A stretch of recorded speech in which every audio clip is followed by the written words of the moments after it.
Hello students, this is Raj Yadav and welcome to Chalak study YouTube channel. तो students, जैसा कि आप सबको पता है कि हम लोग यहाँ एनसीईआरटी हिस्ट्री की सीरीज चला रहे हैं। ठीक है, तो हम लोगों ने कल के क्लास में हम लोगों ने चैप्टर 9 हिस्ट्री क्लास 8 का चैप्टर 9 हम लोगों ने पढ़ना स्टार्ट किया था, जिसका आधा हम लोगों ने कल कंप्लीट किया था।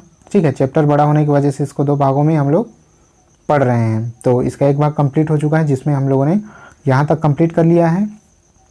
अगर आप लोगों ने पिछला वीडियो देखा होगा तो आप लोगों को पता होगा कि हम लोग यहाँ तक कंप्लीट कर चुके हैं। वही थे जिन्होंने प्रतापगढ़ में बेदखली रुकवाई थी। तो आज हम लोग इसके आगे पढ़ने वाले हैं। तो स्टार्ट करने से पहले अगर आप लोगों ने अभी तक इस चैनल को सब्सक्राइब नहीं किया है तो पहले इस चैनल को सब्सक्राइब कर लें और प्रेस कर लें बेल आइकन को, ताकि मैं जब भी वीडियोज़ अपलोड करूँ तो आप तक तुरंत नोटिफिकेशन पहुँच जाए। ठीक है, इसके अलावा अगर वीडियो पसंद आता है तो वीडियो को लाइक शेयर ज़रूर कीजिएगा, और आप लोगों की कोई भी प्रॉब्लम हो तो कमेंट बॉक्स में आप कमेंट भी कर सकते हैं। तो चलिए आगे हम लोग पढ़ना स्टार्ट करते हैं चैप्टर 9। ठीक है, तो यहाँ पर आगे दिया हुआ है कि 1922 से लेकर के 1929 की घटनाएं। तो 1922 से 29 तक के बीच में क्या क्या आंदोलनकारी घटनाएं हुई थी, इनके बारे में हम लोग पढ़ते हैं। महात्मा गांधी हिंसक आंदोलन के विरुद्ध थे। तो यहाँ पर जो है स्वतंत्रता संग्राम की जो हुई थी उसके बीच की यहाँ पर घटनाएं दी हुई है। तो महात्मा गांधी जो थे वो हिंसक आंदोलन के विरुद्ध थे, आप सबको पता ही होगा।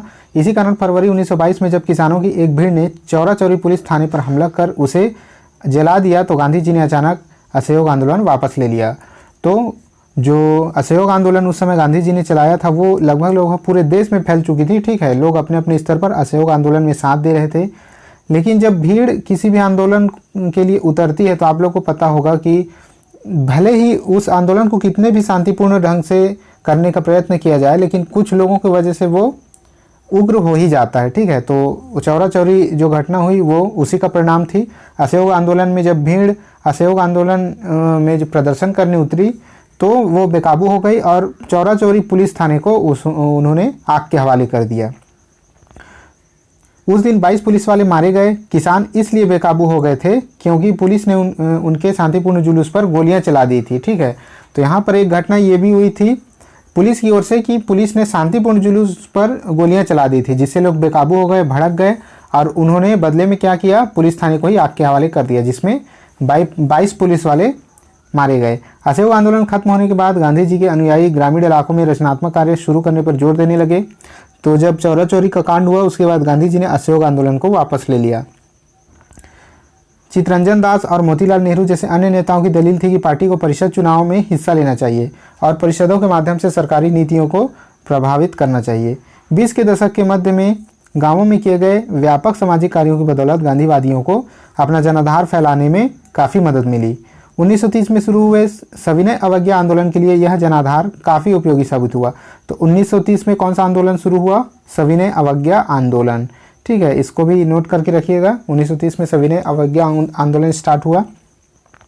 भारतीय कम्युनिस्ट पार्टी और हिंदुओं के संगठन राष्ट्रीय स्वयंसेवक संघ यानी कि आरएसएस की स्थापना 20 के दशक के मध्य की 2 महत्वपूर्ण घटनाएं थी।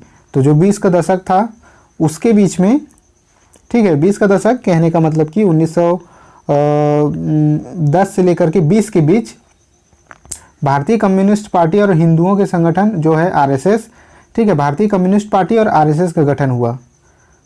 भारत के भविष्य को लेकर इन पार्टियों की सोच में गहरा फर्क था। इन पार्टियों की सोच में गहरा फर्क था। अपने अध्यापकों की सलाह से उनके विचारों के बारे में पता लगाएं। तो उनके विचार क्या क्या थे अपने, ठीक है। अब है कि उसी दौरान क्रांतिकारी राष्ट्रवादी भगत सिंह भी सक्रिय थे। तो क्रांतिकारी जो थे भगत सिंह, बहुत प्रसिद्ध नाम, इस नाम को कौन भारतीय नहीं जानता। ठीक है, तो शहीद आजम भगत सिंह जो क्रांतिकारी राष्ट्रवादी क्रांतिकारी थे वो भी उन दिनों सक्रिय थे। इस दशक के आखिर में कांग्रेस ने पूर्ण स्वराज का प्रस्ताव पारित किया। यानी कि पूर्ण स्वराज चाहिए हमें। जवाहरलाल नेहरू की अध्यक्षता में 1929 में पारित किए गए इस प्रस्ताव के आधार पर 26 जनवरी 1930 को पूरे देश में स्वतंत्रता दिवस मनाया गया। तो ये फैक्ट याद रखिएगा कि सबसे पहले स्वतंत्रता दिवस कब मनाया गया था? 26 जनवरी 1930 को सबसे पहला स्वतंत्रता दिवस मनाया गया था। ठीक है, 26 जनवरी को स्वतंत्रता दिवस के लिए चुना गया था। अब यहाँ पर पढ़ते हैं हम शहीद आजम भगत सिंह के बारे में। बहरे कानों को सुनाने के लिए धमाके की ज़रूरत होती है, इनकलाब जिंदाबाद, ये वर्ड थे भगत सिंह के। भगत सिंह, चंद्रशेखर आज़ाद, सुखदेव और उनके जैसे अन्य क्रांतिकारी राष्ट्रवादी औपनिवेशिक शासन तथा अमीर शोषक वर्ग से लड़ने के लिए मजदूरों और किसानों की क्रांति चाहते थे। इस काम को पूरा करने के लिए उन्होंने 1928 में दिल्ली स्थित फिरोज शाह कोटला में Hindustan social Republican association HSRA की स्थापना की। किसकी स्थापना की? Hindustan socialist Republican association. तो कई बार प्रश्न में पूछ लिया जाता है कि हिंदुस्तान सोशल रिपब्लिकन एसोसिएशन की स्थापना किसने की? तो भगत सिंह ने की थी। 17 दिसंबर 1928 को भगत सिंह और चंद्रशेखर आज़ाद एवं राजगुरु ने लाला लाजपत राय पर लाठीचार्ज करने वाले सॉन्डर्स नामक पुलिस ऑफिसर की हत्या कर दी थी। तो लाठीचार्ज में लाला लाजपत राय की जो है मृत्यु हो गई थी। ठीक है, लाला लाजपत राय लाठीचार्ज में शहीद हुए थे। तो लाठीचार्ज करने वाले सॉन्डर्स नामक पुलिस ऑफिसर की हत्या उन्होंने कर दी। किसने? चंद्रशेखर आज़ाद, राजगुरु और भगत सिंह ने। इसी लाठीचार्ज के कारण बाद में लाला लाजपत राय की मृत्यु हो गई थी। अपने साथी राष्ट्रवादी BK दत्त के साथ भगत सिंह ने 8 अप्रैल 1929 को केंद्रीय विधान परिषद में बम फेंका था। क्रांतिकारियों ने अपने पर्चे में कहा था कि उनका मकसद किसी की जान लेना नहीं बल्कि बहरे कानूनों को सुनाना है तथा विदेशी सरकार को उसके द्वारा किए जा रहे भयानक शोषण से अवगत कराना है। भगत सिंह, सुखदेव और राजगुरु को 23 मार्च 1931 को फांसी पर चढ़ा दिया गया। उस समय भगत सिंह की आयु सिर्फ 23 साल थी। सोच सकते हैं कि सिर्फ 23 साल की उम्र में, यानी कि 23 साल में तो लोग ठीक से पढ़ करके कॉलेज से बाहर भी नहीं निकल पाते हैं। इतने छोटे उम्र में इन्होंने देश के बारे में सोचकर इतने बड़े क्रांतिकारी बने और देश के लिए अपनी जान तक दे दी इन्होंने। तो इनसे बड़ा जो है क्रांतिकारी और कौन हो सकता था उन दिनों। अब है दांडी मार्च। पूर्ण स्वराज अपने आने वाला नहीं था। पूर्ण स्वराज अपने आप आने वाला नहीं था। इसके लिए लोगों को लड़ाई में उतरना था। 1930 में गांधी जी ने ऐलान किया कि वह नमक कानून तोड़ने के लिए यात्रा पर निकलेंगे। उस समय नमक के उत्पादन और बिक्री पर सरकार का एकाधिकार होता था। महात्मा गांधी और अन्य राष्ट्रवादियों को कहना था कि नमक पर टैक्स वसूलना पाप है क्योंकि यह हमारे भोजन का एक बुनियादी हिस्सा होता है। नमक सत्याग्रह ने स्वतंत्रता की व्यापक चाह को लोगों की एक खास शिकायत सभी से जोड़ दिया था और इस तरह अमीरों और गरीबों के बीच मतभेद पैदा नहीं होने दिया। गांधी जी और उनके अनुयायी साबरमती से 240 किलोमीटर दूर स्थित दांडी तट पैदल चलकर गए। 240 किलोमीटर दूर वो पैदल चलकर गए। वहां उन्होंने तट पर बिखरा नमक इकट्ठा करते हुए नमक कानून का सार्वजनिक रूप से उल्लंघन किया। 6 अप्रैल 1930 महात्मा गांधी प्राकृतिक नमक इकट्ठा करते हुए नमक कानून की अवहेलना कर रहे हैं। स्वतंत्रता संघर्ष में महिलाएं, कर्नाटक की अंबाबाई। अब इसको पढ़िए। ठीक है, राष्ट्रीय आंदोलन में अलग अलग पृष्ठभूमि वाली बहुत सारी महिलाओं ने हिस्सा लिया। युवा और वृद्ध, अकेली और विवाहित, ग्रामीण और शहरी, रूढ़िवादी और उदारवादी, सभी तरह के माहौल से आने वाली महिलाएं आंदोलन में शामिल हुई। स्वतंत्रता संघर्ष, महिला आंदोलन और स्वयं उनके लिए भी यह हिस्सेदारी बहुत महत्वपूर्ण थी। अंग्रेज अफसरों और भारतीय राष्ट्रवादियों दोनों को लगता था कि महिलाओं की सहभागिता ने राष्ट्रीय संघर्ष को जबरदस्त ताकत दी है। स्वतंत्रता आंदोलन में हिस्सेदारी के कारण महिलाएं घरों से बाहर आने लगी थी। इसने उन्हें विभिन्न व्यवसायों व शासन में जगह दिलाई और पुरुषों के साथ समानता का मार्ग प्रशस्त किया। महिलाओं के लिए सहभागिता का क्या अर्थ था? इसकी सबसे अच्छी अभिव्यक्ति खुद उन्हीं के शब्दों में देखी जा सकती है। कर्नाटक की अंबाबाई का विवाह 12 साल की उम्र में कर दिया गया था। ठीक है, तो ये जो कर्नाटक की अंबाबाई हैं उनका विवाह 12 साल की उम्र में कर दिया गया था। 16 साल की उम्र में वह विधवा हो गई थी। उन्होंने उडुपी में विदेशी कपड़ों और शराब की दुकान की घेरेबंदी की। उन्हें गिरफ्तार किया गया और सज़ा दी गई। रिहा होने पर उन्हें दोबारा गिरफ्तार कर लिया गया। जब भी वह जेल से बाहर होती, सभाओं में भाषण देती थी क्योंकि ऐसे क्षणों में उन्हें एक नया मकसद और प्रतिबद्धता दिखाई देती थी। ठीक है, सभाओं में भाषण देती, बुनाई कताई सिखाती और प्रभात फेरियों का आयोजन करती। अंबाबाई उन्हें अपने जीवन के सबसे सुखद क्षण मानती थी क्योंकि ऐसे क्षणों में उन्हें एक नया मकसद और प्रतिबद्धता दिखाई देती थी। आंदोलन में हिस्सेदारी के अपने अधिकार को मनवाने के लिए महिलाओं को काफ़ी जद्दोजहद करनी पड़ती थी। उदाहरण के लिए नमक सत्याग्रह के दौरान शुरुआत में खुद महात्मा गांधी भी महिलाओं की हिस्सेदारी के समर्थन में नहीं थे। आखिरकार सरोजनी नायडू ने उन्हें इस बात के लिए तैयार किया कि वे महिलाओं को भी आंदोलन में शामिल होने दें। तो पहले महात्मा गांधी जो थे महिलाओं की सहभागिता के पक्ष में नहीं थे उस आंदोलन में, लेकिन सरोजिनी नायडू ने उन्हें मनाया था। उन्होंने पानी उबालकर भी नमक बनाया, ठीक है। तो जब महात्मा गांधी जी ने नमक बनाकर नमक कानून तोड़ा, उन्होंने पानी उबालकर भी नमक बनाया। इस आंदोलन में किसानों, आदिवासियों और महिलाओं ने बड़ी संख्या में हिस्सा लिया। नमक के मुद्दे पर एक व्यावसायिक संघ ने पर्चा प्रकाशित किया। सरकार ने शांतिपूर्ण सत्याग्रहियों के निर्मम दमन के जरिए आंदोलन को कुचलने का प्रयास किया। हजारों आंदोलनकारियों को जेल में डाल दिया गया। भारतीय जनता के साझा संघर्षों के चलते आखिरकार 1935 के गवर्नमेंट ऑफ इंडिया एक्ट में प्रांतीय स्वायत्तता का प्रावधान किया गया। सरकार ने ऐलान किया कि 1937 में प्रांतीय विधायिकाओं के लिए चुनाव कराए जाएंगे। इस चुनाव के परिणाम आने पर 11 में से 7 प्रांतों में कांग्रेस की सरकार बनी। तो उस समय जब 1937 के प्रांतीय विधायिकाओं का चुनाव किया गया तो 11 में से 7 सीटें जो है कांग्रेस सरकार को मिली थी। प्रांतीय स्तर पर 2 साल के कांग्रेसी शासन के बाद सितंबर 1939 में दूसरा विश्व युद्ध छिड़ गया।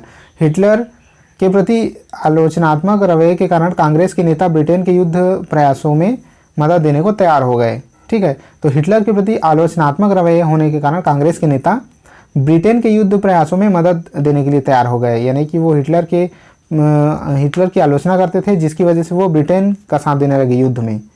इसके बदले में वे चाहते थे कि युद्ध के बाद भारत को स्वतंत्र कर दिया जाए।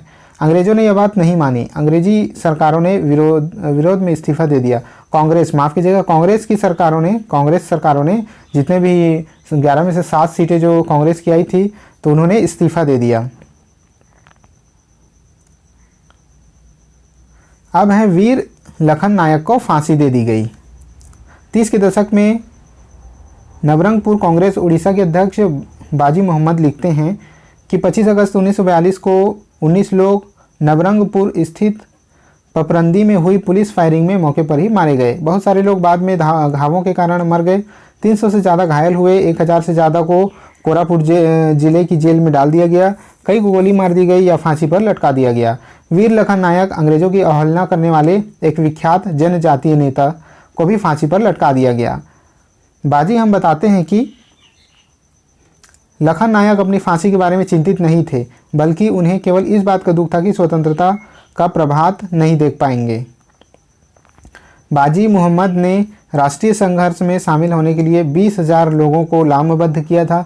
उन्होंने कई बार सत्याग्रह किया। उन्होंने दूसरे विश्व युद्ध के खिलाफ विरोध और भारत छोड़ो आंदोलन में हिस्सा लिया था तथा कई बार लंबे समय तक जेल में रहे थे। अब प्रांतीय स्वायत्तता क्या होता है? संघ के भीतर रहे प्रांतों को तुलनात्मक रूप से स्वतंत्र निर्णय लेने की क्षमता देना। संघ के भीतर जो भी प्रांत हैं उनको तुलनात्मक रूप से स्वतंत्र निर्णय लेने के लिए क्षमता देना प्रांतीय स्वायत्तता कहलाता है। अब यहाँ पर देख सकते हैं सुभाष चंद्र बोस के बारे में इधर एक दिया हुआ है कैप्शन। पहले इधर पढ़ लेते हैं, भारत छोड़ो और उसके बाद। भारत छोड़ो और उसके बाद महात्मा गांधी ने दूसरे विश्व युद्ध के बाद अंग्रेजों के खिलाफ आंदोलन का एक नया चरण शुरू किया। ठीक है, दूसरे विश्व युद्ध जब समाप्त हुआ, दूसरा विश्व युद्ध, तो अंग्रेजों के खिलाफ आंदोलन का एक नया चरण शुरू किया। उन्होंने अंग्रेजों को चेतावनी दी कि वे फौरन भारत छोड़ दें।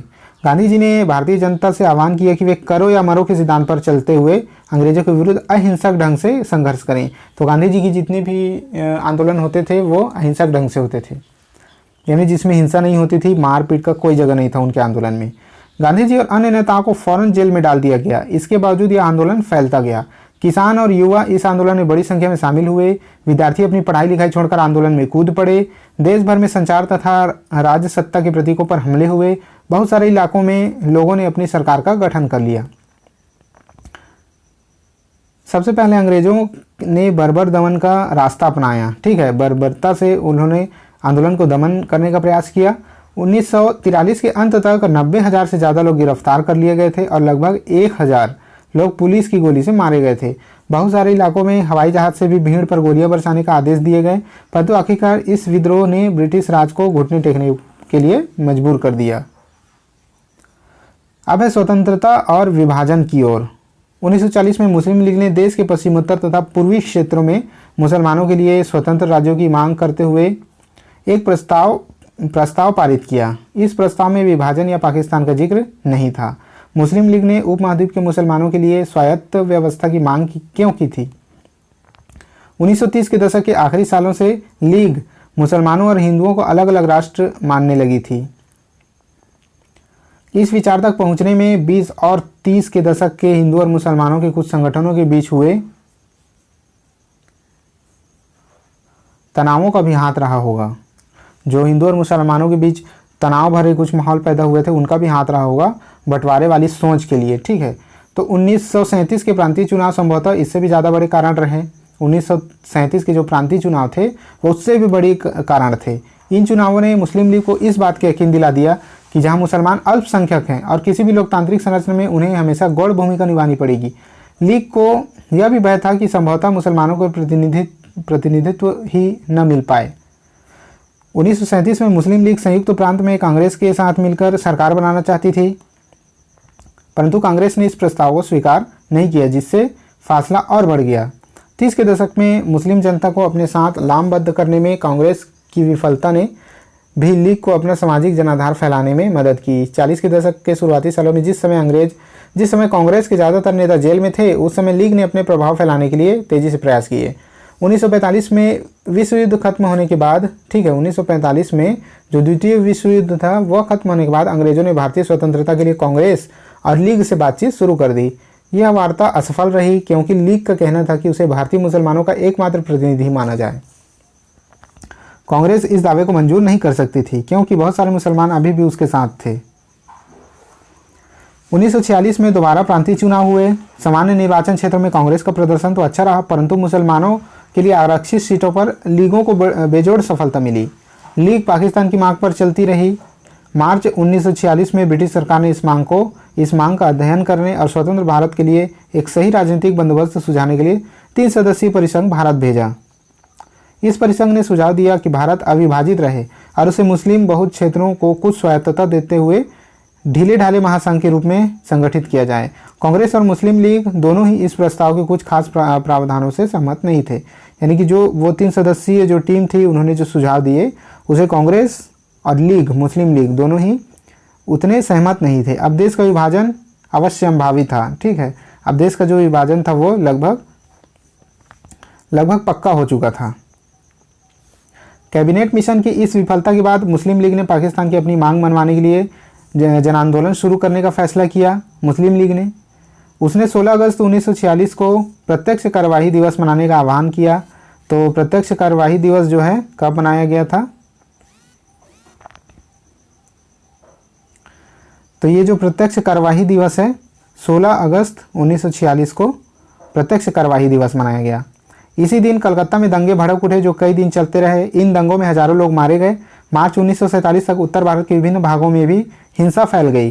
कई लाख लोग मारे गए। असंख्य महिलाओं को विभाजन की इस हिंसा में अकथनीय अत्याचारों का सामना करना पड़ा। करोड़ों लोगों को अपने अपने घर बार छोड़कर भागना पड़ा। अपने मूल स्थानों से बिछड़कर ये लोग रातों रात अजनबी जमीन पर शरणार्थी बनकर रह गए। विभाजन का नतीजा यह भी हुआ कि भारत की शक्ल सूरत बदल गई, उसके शहरों का माहौल बदल गया और एक नए देश पाकिस्तान का जन्म हुआ। इस तरह ब्रिटिश शासन से स्वतंत्रता का यह आनंद विभाजन की पीड़ा और हिंसा के साथ हमारे सामने आया। यानी कि ब्रिटिश जो थे वो जाते जाते भारत के 2 टुकड़े कर गए। ठीक है, तो यहाँ पर हम लोगों ने एक पेज छोड़ा हुआ था जिसमें सुभाष चंद्र बोस के बारे में हम लोग पढ़ रहे थे। बोस और INS। ठीक है, तो आप देख सकते हैं यहाँ पर दिया हुआ है सुभाष चंद्र बोस के बारे में कि बोस और INA। ठीक है, बोस और INA ये क्या क्या था? सुभाष चंद्र बोस समाजवादी विचार रखने वाले आमूल परिवर्तनकारी राष्ट्रीयवादी। सुभाष चंद्र बोस अहिंसा के गांधीवादी आदर्शों में विश्वास नहीं रखते थे। यानी गांधी जी के अहिंसावादी विचारधारा से वो परे थे, उसमें वो विश्वास नहीं रखते थे। हालांकि राष्ट्रपिता के रूप में गांधी जी का सम्मान करते थे। राष्ट्रपिता के रूप में गांधी जी को बहुत सम्मान करते थे। जनवरी 1941 में उन्होंने बिना किसी को बताए कलकत्ता छोड़ दिया और जर्मनी के रास्ते होते हुए सिंगापुर पहुंच गए। भारत को अंग्रेजों के नियंत्रण से मुक्त कराने के लिए उन्होंने वहां आज़ाद हिंद फौज इंडियन नेशनल आर्मी INA का गठन किया। आज़ाद हिंद फौज इंडियन नेशनल आर्मी INA का गठन किया। 1944 में आज़ाद हिंद फौज ने इम्फाल और कोहिमा की ओर से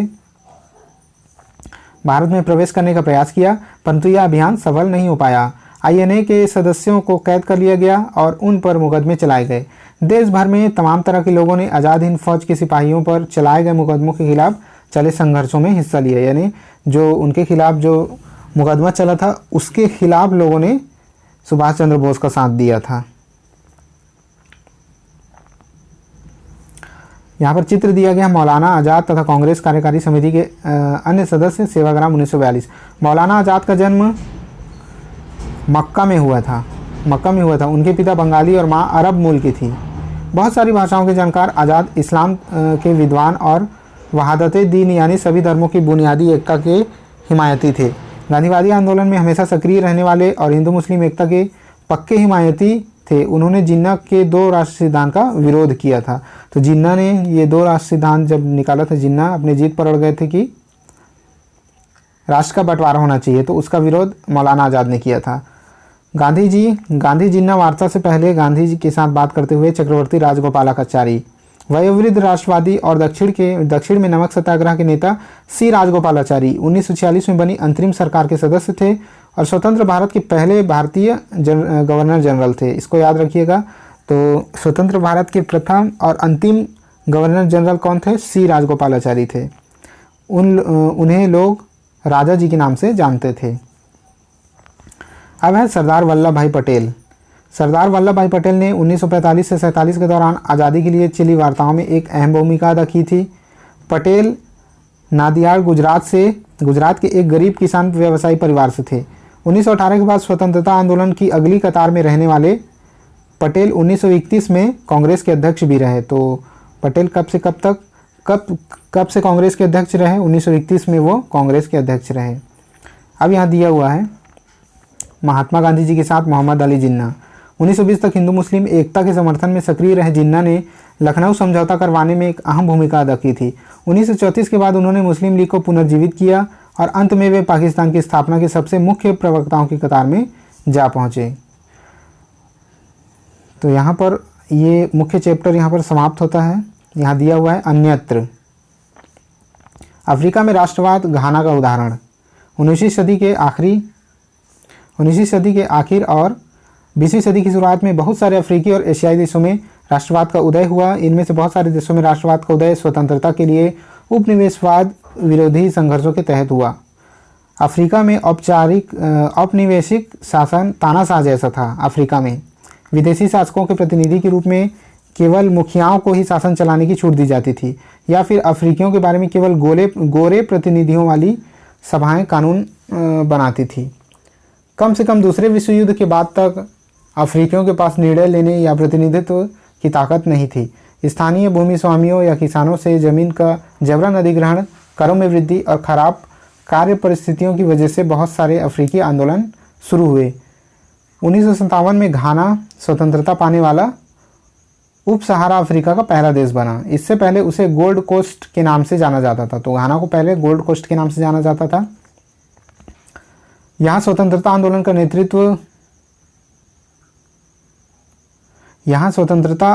नेतृत्व कुआमे नक्रुमा की कन्वेंशन पीपुल्स पार्टी कर रही थी। घाना की जनता ने स्वतंत्रता के लिए हड़ताल, बहिष्कार और आंदोलन का रास्ता अपनाया था। 1951 में कन्वेंशन पीपुल्स पार्टी को चुनावों में जबरदस्त सफलता मिली। इस पार्टी ने उस प्रणाली का विरोध किया जिसमें ब्रिटिश सरकार ने मुखियाओं को विधानसभाओं में अपने प्रतिनिधियों को भेजने का अधिकार दिया हुआ था। इस पार्टी ने अंग्रेजों पर दबाव डाला कि वे ऐसी विधानसभाएं बनाएं जिसमें कोई मनोनीत या विशेष सदस्य न हो। 1954 में इस मांग को मान लिया गया। 1956 में नई विधान परिषद के लिए चुनाव हुए। कन्वेंशन पीपुल्स पार्टी ने इन चुनावों में सफलता पाई और इस तरह घाना के नाम से एक नव स्वाधीन राष्ट्र के निर्माण का मार्ग प्रशस्त किया। तो यहाँ पर चैप्टर हमारा समाप्त होता है। चैप्टर 9 यहाँ पर चैप्टर 9 यहाँ पर समाप्त होता है। और बस इस कक्षा में क्लास 8 की एनसीईआरटी हिस्ट्री में अब एक ही चैप्टर और बच गया, चैप्टर 10। तो कल से हम लोग चैप्टर 10 स्टार्ट करेंगे। चलिए ठीक है, आज के लिए बस इतना ही। चैनल को इस वीडियो को लाइक, शेयर, सब्सक्राइब जरूर कर दीजिएगा। आज के लिए बस इतना ही। तब तक के लिए जय हिंद।